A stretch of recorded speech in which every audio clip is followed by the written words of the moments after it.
आप सभी ने मुझसे प्रश्न किया है कि क्या हाईकोर्ट में मैटर जाने के बाद जो 1,70,000 शिक्षकों की बहाली होनी है वो फंस सकती है। तो आज मैं पर्सनल कैपेसिटी में यह बात करने जा रहा हूं। जो भी मैं बता रहा हूं वो ऑफिशियल नहीं है। तो सबसे पहले हम देखेंगे न्यूज़पेपर के कटिंग को। न्यूज़पेपर आप देखेंगे, आज की जो खबरें बनी है पहले उस न्यूज को देखते हैं, उसके बाद हम आगे विश्लेषण करेंगे इसके बारे में।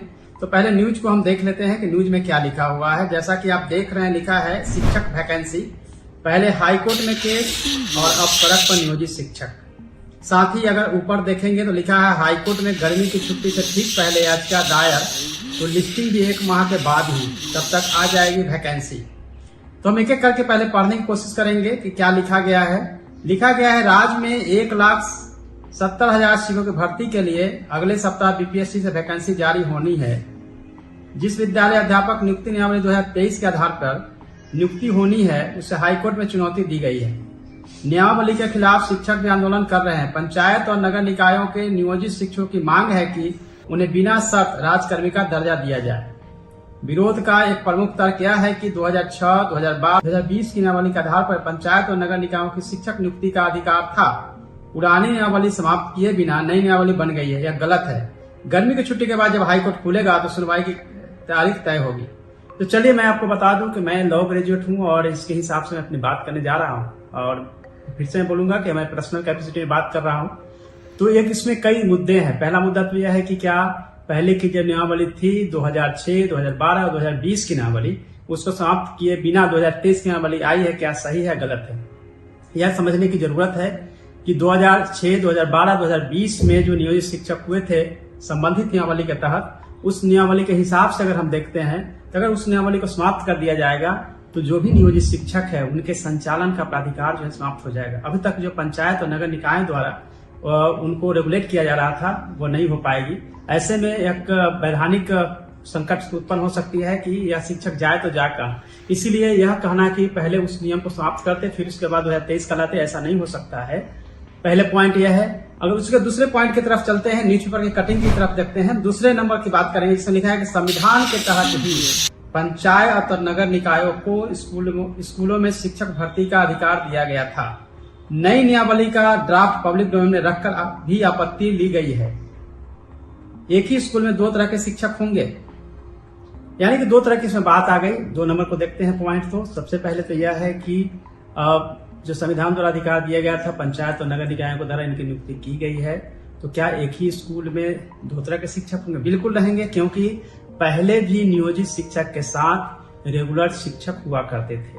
इसलिए नहीं कह सकते कि एक स्कूल में 2 तरह के शिक्षक नहीं होंगे। तो यह मुद्दा भी समाप्त होता है कि 2 तरह के शिक्षक स्कूल में कैसे हो सकते हैं। दूसरा है, उसी पॉइंट में देखते हैं कि ड्राफ्ट पर पब्लिक से या फिर जो स्टेक होल्डर है उससे कोई भी ओपिनियन नहीं लिया गया। कई बार जब कानून बनती है, जब कैबिनेट में जाती है, तो इस तरह से पब्लिक से नहीं लिया जाता है। एक कमेटी बनती है, कमेटी ने अगर रिकमेंडेशन दे दिया है तो कमेटी के आधार पर कोई भी डिपार्टमेंट निर्णय लेने के लिए सक्षम है। इसलिए जरूरी नहीं है कि ड्राफ्ट जो है पब्लिक में जाए और फिर उसे स्टेक होल्डर से उनके ओपिनियन लिए जाए, उसके आधार पर बनाया जाए। क्योंकि कमेटी के तहत अगर गई है तो यह भी प्रश्न जो है नहीं रहता है।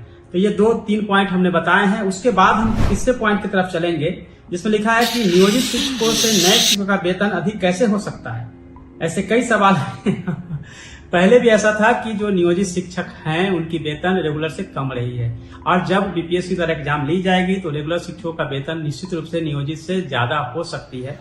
हालांकि इनका रिक्रूटमेंट जो है वो बाद में 2023 में हो रही है, फिर भी इनका वेतन हो सकता है क्योंकि यह रेगुलर होने जा रहे हैं।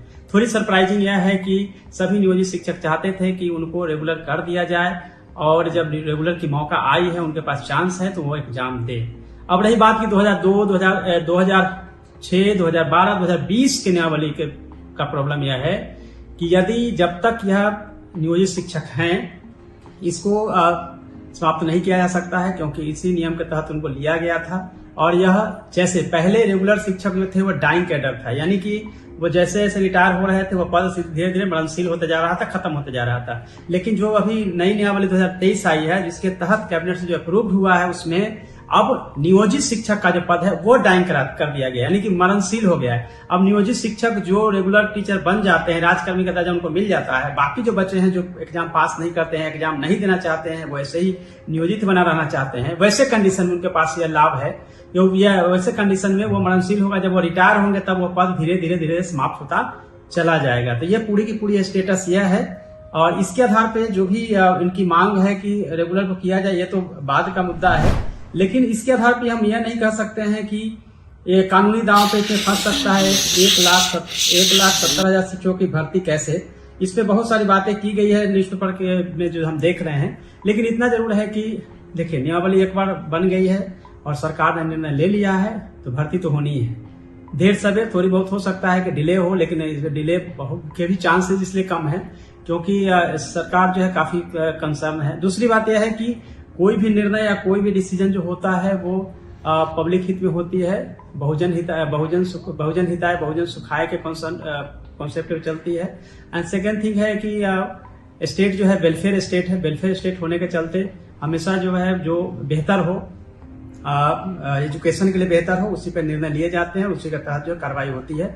चूंकि शिक्षकों को एग्जाम में अटेम्प्ट करना है तो दो तरह की चीजें हैं, जो ऑलरेडी सीटेट टेट पास कर गए हैं, उनके पास क्वालिफिकेशन भी है और उसके बावजूद अगर वो यह सोचते हैं कि उनकी चयन होगा या नहीं होगा, क्योंकि देखिए दो तरह की चीज है। अगर आपके पास बहुत मार्क्स है तो कहीं भी हो सकती है, लेकिन अगर मार्क्स के बारे में आप कंफर्म नहीं है कि आपकी जॉब जो है नियोजित के तहत हो सकता था नहीं हो सकता था, अभी किस कंडीशन है उसमें आपके हाथ में सारी चीजें हैं। नंबर 1 कि आप एग्जाम क्रैक करेंगे क्योंकि आपके हाथ में पढ़ेंगे तो आप एग्जाम आप जब निश्चित रूप से सफल हो सकते हैं, तो ये आपको फायदा है। दूसरा है कि राजकर्मी का दर्जा जिसके लिए लगातार आप लोग मांग कर रहे थे वो आपको मिलने जा रहा है, तो ये जो है सो वेलकम करना चाहिए।